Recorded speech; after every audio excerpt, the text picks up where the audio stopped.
Hello students, welcome to Wondercom. In continuation of my previous videos on stoichiometry, I am going to discuss some important problem and advanced problems based on mass volume or your volume mass relationship. I have already discussed some problems based on this mass volume relationship as well as some important applications of this relationship. If you have not watched those videos, you please go through the description box for the detail of those videos. Let's start with a very simple problem. Let us calculate the volume of sulfur dioxide at STP obtained by burning 500 grams of sulfur containing 4% of sulfur by weight. Sorry, it's sand. Just see the problem. Here, the whatever the mass of sulfur is there, it is not pure. 4% of sand is present. So we need to find out first the amount of pure sulfur which is present in 500 grams of the sample, and the second step we have to find out the volume of sulfur dioxide which is obtained in that sulfur sample. So let's start with the first step. So here 4% of sand is present in 500 grams of sulfur sample. So 4% of 500 would be your 20 grams, or this is your 20 grams of sand is present in 500 grams of sulfur. So we have to subtract the sand from this 500 to get your sulfur. So this is a 80 grams of sulfur, pure sulfur is present in 500 grams of sample. So this is the first step, and the second step we have to write down the balanced chemical equation, that is the bonding of sulfur in presence of oxygen to give sulfur dioxide. So this is some solid and this is your gas. So this is next we have to find out the mass proportion, because sulfur is in grams, so we have to write down its gram atomic mass, and this is in volume. We have to find out this is 1 mole, so it occupies 22.4 liters by volume. So from this we can come to know that 32 grams of sulfur, when it is burnt with in presence of oxygen, it gives 22.4 liters of sulfur dioxide. So we need to find out for 480 grams of sulfur by using your unitary method. I am not writing all full the steps that you can write down. So this would be your 32 into 480, and it will give 336 liter of sulfur dioxide. So this would be your final answer. In this way you can find out. Let us move to the next problem. It is a very important problem. So how much marble of 96.5% purity would be required to prepare 10 liters of carbon dioxide at STP when the marble is acted upon by dilute hydrochloric acid? So as per this problem, this marble is nothing but your calcium carbonate, which is reacted with HCl to give carbon dioxide along with your calcium chloride and water. So this is mass volume relationship. So we will write down the gram molecular mass of calcium carbonate. So if you will calculate, it will be your 100 grams, and no need to write for all this, because we need only directly to the carbon dioxide which is in gas, and it occupies 22.4 liter, because 1 mole of carbon dioxide is liberated, isn't it? So we have to first find out 10 liters of carbon dioxide will be obtained from the amount of calcium carbonate. So the amount of calcium carbonate at STP we need to find out by using your unitary method. If 22.4 liters of carbon dioxide is obtained from 100 grams, then for 10 liters we have to find out 100 grams divided by your 22.4 into 10. So which is coming to 44.64 grams of calcium carbonate. So this would be the amount of calcium carbonate if the purity of the calcium carbonate used is 100%. But the sample which is used, that is 96.5% purity. So for that we need to find out 96.5% purity for that we need to find out 100 divided by 96.5 into this 44.64. So this is coming to 46.26 grams of calcium carbonate. So 96.5% purity calcium carbonate would be your 46.26 grams. So this is the final answer. Let us move to the next problem. So what mass of iodine is liberated from a solution of potassium iodide when 1 liter of chlorine gas at 10 degrees centigrade and 750 millimeter pressure is passed through it? So we have to write down the first balanced chemical equation, that is your potassium iodide is reacting with the chlorine to give potassium chloride and iodine. So we need to balance this equation. So this is now this is balanced.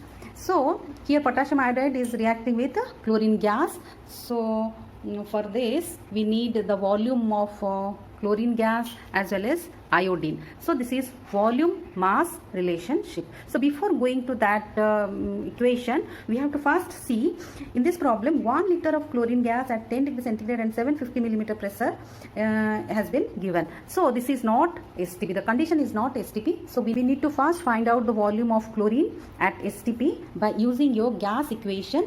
P1 V1 by T1 is equal to P2 V2 by T2. In this way we have to find out the V2 first, and then in the second step we have to come to this equation. So as for that, V1 is equal to 1 liter, T1 is equal to 10 plus 273 which is coming to 283 Kelvin, and P1 is equal to 750 millimeter. Similarly V2 we have to find out, T2 273 Kelvin, P2 760 millimeter. Applying gas law we can find out this is your P1 V1 T1 into P2 into T2. By putting all these values we can get V2 is equal to 0.951 liter. And this is the volume of chlorine at STP, and we have to find out the amount of iodine at this volume. Let's move to the second step for that calculation. I am just keeping this volume. So from come to this equation, so this is 1 mole, so 22.4 liter of chlorine gives your iodine, and this would be your 127 which is giving 254 grams. So 22.4 liters chlorine gives this much gram of iodine. So we can find out for 0.951 liter of chlorine. So you can find out the amount of iodine in grams. So this is how you have to find out. Let us discuss one more important problem. That is 2.5 gram of sample of sodium bicarbonate when strongly heated gave 300 cm cube of carbon dioxide measuring at 27 degree centigrade and 760 millimeter pressure. Calculate the percentage purity of the sample. Just see this problem. Here the volume of carbon dioxide which is evolved from the decomposition of sodium carbonate is not at STP. The condition of temperature and pressure are different, isn't it? So we need to find out the volume of carbon dioxide at STP first. For that reason we have to follow the gas equation. So this would be our first step. The second step would be by following the balanced chemical equation and unitary method to find out the amount of sodium bicarbonate. Again, the third step is the calculate the percentage purity of the sample. So let's start from the first step. The initial condition of this one is equal to your 300 cm cube. T1 is equal to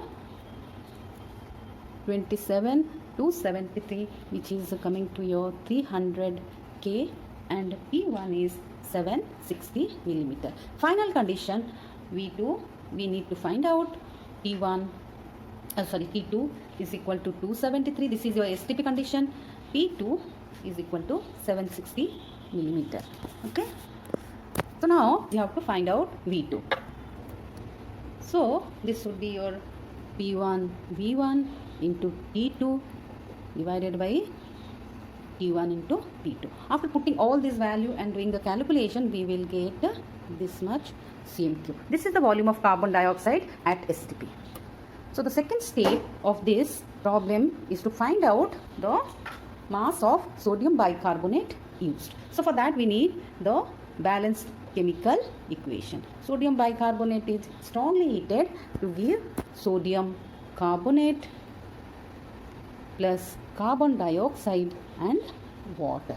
So if we'll balance this equation, so this would be your balanced chemical equation. So here we will get the carbon dioxide 1 mole. So if we'll calculate this gram molecular mass of sodium bicarbonate, we will get this. So it would come to 168 gram, which gives 22.4 liter of carbon dioxide at STP. Sorry, here CMQ has been given, so we have to write it in CMQ. That would be your 22,400 CMQ. So 22,400 CMQ of carbon dioxide is obtained from 168 grams of sodium bicarbonate. So our from the calculation we got V2 is equal to 273 CMQ. So this much of carbon dioxide can be obtained from the amount of sodium bicarbonate that we can find out by using unitary method. So this would be your 168 by, I'm not writing those steps, complete the steps of the reaction, and just because you know how to find out how to write the steps for your unitary method. So this much gram of sodium bicarbonate is required to give 273 CMQ of carbon dioxide at STP. So this is the second step. Let's move to the third step. So 2.047 grams of sodium bicarbonate is required. But in fact, as for the problem, 2.5 grams of sodium bicarbonate has been used, isn't it? So purity of the sample can be determined by your 2.047 divided by 2.5 into 100. We get 81.9%. So this is the third step of this problem, and we got the percentage purity of the sample of sodium bicarbonate, that is 81.9%. So this is how we have to find out or solve the problem. Hope you have understood this concept and also solving different types of problems. You also try on your own to solve many more such type of problems which are based on mass volume or volume mass relationship. Thank you for watching this video.